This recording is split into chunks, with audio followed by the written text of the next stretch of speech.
योगी बाबा को बदनाम करने की हो रही थी बहुत बड़ी साजिश। बाबा ने पकड़ा और नस नस खोल दिए। अगर योगी की बदनामी हो जाती तो कहीं के नहीं रहते। विपक्ष तो चाह ही रहा था कि बुलडोजर बाबा बदनाम हो। बाबा की सरकार पर ऐसा कलंक लगता जिसे मोदी भी नहीं हटा पाते। 2024 छोड़ो, कभी चुनाव ना जीत पाते। विपक्ष के कई नेताओं को जाना पड़ सकता है जेल। बुलडोजर बाबा ने अब किया असली खेल। योगी की सरकार को बदनाम करने की इतनी बड़ी साजिश रच ली गई थी जिसे जानकर आपके पैरों तले जमीन खिसक जाएगी। योगी बाबा अगर इस जाल में फंस जाते तो लिख कर ले लीजिए, आपकी बार बीजेपी सरकार नहीं आती। विपक्ष ने बहुत सोच समझकर इस बार योगी को फंसाने का पूरा प्लान बना लिया था। कहां कहां आदमी को सेट करना है और चप्पे चप्पे पर किस तरह से मॉनिटरिंग करनी है, विपक्ष ने सारा मामला सेट कर रखा था। मीडिया वाले कैमरे लेकर खड़े थे और जमकर शोर मचाया जा रहा था। इन सब का मकसद केवल इतना था कि योगी सरकार को किसी तरह से बदनाम किया जाए। लेकिन तभी योगी आदित्यनाथ ने ऐसा फैसला ले लिया कि विपक्ष की पूरी जमीन ही खिसक गई। विपक्षी नेता दुबक कर रजाई के अंदर बैठने की सोच रहे हैं, लेकिन बाबा की पुलिस उन्हें डंडा लेकर ढूंढ रही है।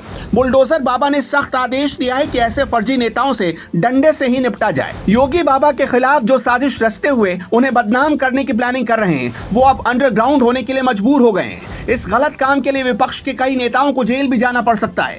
विपक्ष को यही लग रहा था कि वो योगी की नाक के नीचे कुछ भी करेगा और योगी बाबा को पता नहीं चलेगा। असल में नगर निकाय चुनाव के लिए योगी आदित्यनाथ वाराणसी में चुनाव प्रचार करने के लिए गए हुए थे, जहां से उन्होंने विपक्ष पर जोरदार हमले बोले और कहा कि देश को ट्रिपल इंजन की जरूरत है। आप सोच रहे होंगे कि ये ट्रिपल इंजन क्या है, तो समझ लीजिए। असल में बीजेपी की केंद्र में सरकार है और राज्य में बीजेपी की सरकार होने का मतलब होता है डबल इंजन। ट्रिपल इंजन का फॉर्मूला खुद योगी आदित्यनाथ ने तैयार किया। उन्होंने बड़े व्यापारियों और निवेशकों को ट्रिपल इंजन बताया। योगी ने निवेशकों से यूपी में इन्वेस्टमेंट करने की अपील की और कहा कि आपको यहां कोई दिक्कत नहीं होगी।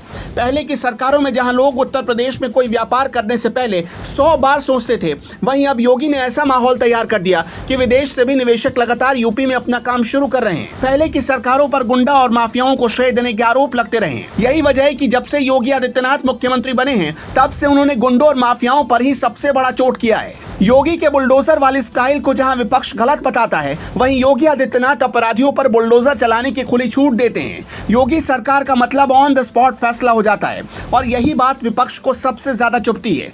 जैसे ही योगी आदित्यनाथ ने ट्रिपल इंजन का जिक्र किया, देश में व्यापारियों के दिमाग में जहर भरने का काम कुछ विपक्षी नेताओं ने शुरू कर दिया। अभी बीते कुछ दिनों में आपने जीएसटी के छापेमारी की खबरें सुनी होंगी, जिसमें आरोप लगते रहे कि जीएसटी के अधिकारी व्यापारियों को जांच के नाम पर परेशान कर रहे हैं। ऐसी खबरों को विपक्ष ने खूब हवा दी और योगी सरकार को बदनाम करने की पूरी कोशिश की।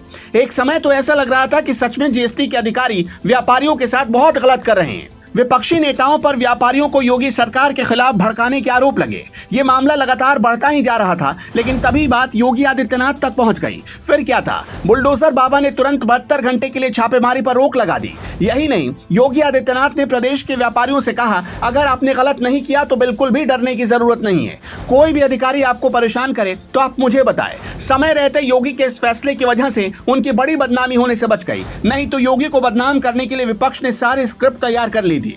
दोस्तों, आपको क्या लगता है, जिस तरह से योगी आदित्यनाथ काम कर रहे हैं, क्या वो आगे प्रधानमंत्री बन पाएंगे? कमेंट बॉक्स में जरूर बताएं। कृपया वीडियो को ज्यादा से ज्यादा शेयर करें।